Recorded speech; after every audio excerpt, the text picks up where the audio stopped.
Ahojte, ahojte, tu je Debnár Adam z blogu adamdebnar.sk a ideme vyšrebovať výhercu knihy Linčpin.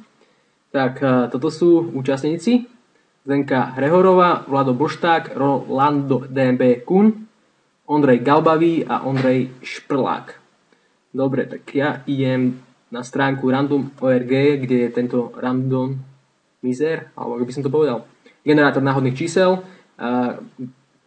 budú sa generovať čísla od 1 po 5, lebo vás je 5 a týmto kliknutím vygenerujem, a ktoré číslo vyjde v tomto výsledku, tak ten súťažiaci vyhráva. Takže odštartujem to. 1, 2, 3. Vyhráva číslo 4 a číslo 4 má Ondrej Galbavý. Takže Ondrej Galbavý, si výherca, ti gratulujem. Do knižku venovala do súťaže firma alebo internetové knihkupectvo upbook.sk. Kto nevyhral, môže si knihu tam zakúpiť. Je to excelentná kniha, odporúčam.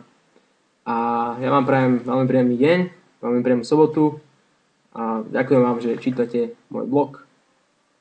Majte sa, ahoj.